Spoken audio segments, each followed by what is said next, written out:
أعوذ بالله من الشيطان اللعين الرجيم بسم الله الرحمن الرحيم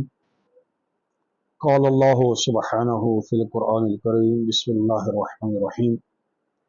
من يطع الرسول فقد أطاع الله اللہ تبارک و تعالیٰ اپنے مقدس کلام ارشاد فرماتا ہے، جو رسول کی اطاعت کرتا ہے گویا کہ اس نے اللہ کی اطاعت کی ہے۔ آج 12 ربیع الاول، یہ 12 ربیع الاول ہمارے برادران اہل سنت کے نزدیک پاک پیغمبر علیہ الصلوۃ والسلام کی ولادت بسعادت کا دن ہے، لیکن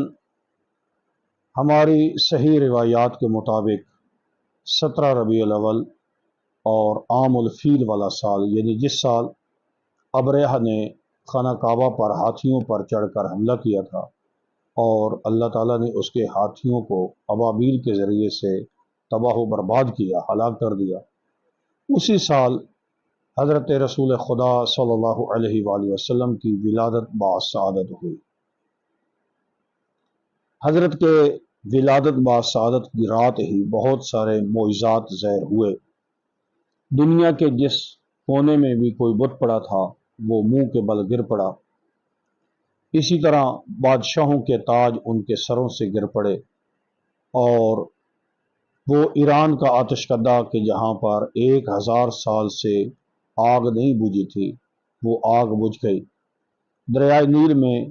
کئی 100 سالوں سے پانی نہیں چل رہا تھا، حضور سرور کائنات کی ولادت بسعادت کی رات اس میں پانی چلنے لگا، اور بہت سارے معجزات ظاہر ہوئے۔ یعنی دنیا نے محسوس کیا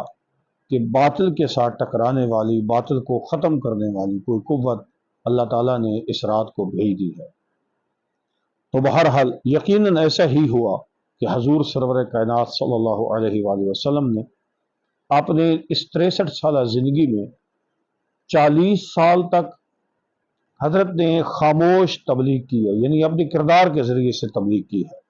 40 سال اس معاشرے میں، انتہائی جو پسماندہ معاشرہ تھا، اس کے اندر زندگی بسر کی اور ایسا کردار پیش کیا کہ وہ یعنی اتنے پسماندہ لوگ اور انتہائی جرائم پیشہ لوگ وہ بھی آپ کو صادق اور امین کہتے تھے۔ یہ ایک یعنی ہوتا ہے کہ معاشرہ بہت زیادہ اثر کرتا ہے کسی بچے کی پرورش پر۔ حضور اسی معاشرے میں، اسی مکے میں پرورش پا رہے ہیں جہاں پر ڈاکہ زنی اور اس قسم کی بہت زیادہ خرافات پائی جاتی ہیں، جہالت ہے، شراب خواری ہے، یہ بہت زیادہ خرافات پائی جاتی تھی مکے میں، بدو کے بدو لوگ تھے۔ لیکن اس کا مطلب یہ ہے کہ اس الہی ہستی کو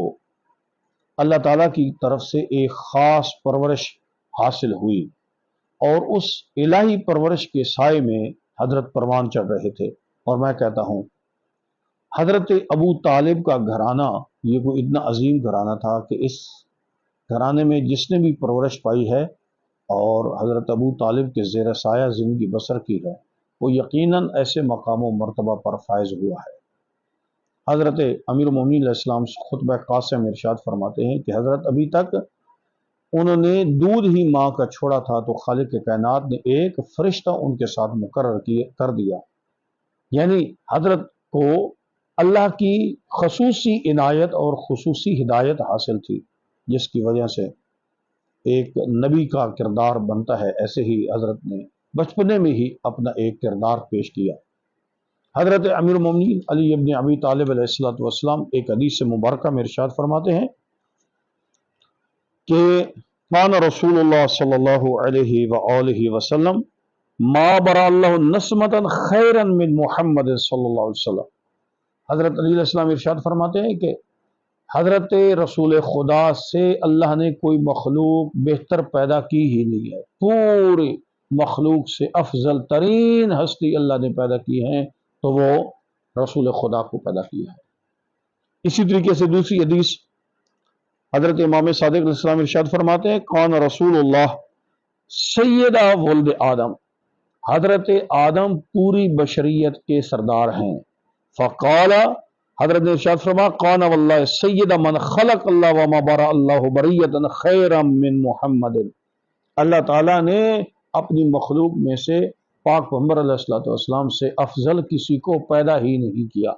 اللہ تعالیٰ نے ایسی عظیم ہستی کو آج کے دن پیدا کیا، اور جس کو اللہ تعالیٰ نے یقیناً رحمت للعالمین بنا کر بھیجا۔ جس طرح وہ خالق کائنات خود رب العالمین ہے، اپنے حبیب کو اللہ نے رحمت للعالمین بنا کر بھیجا۔ اللہ تعالیٰ ہم سب کو ان کی سیرت طیبہ پر عمل کرنے کی توفیق عطا فرمائے۔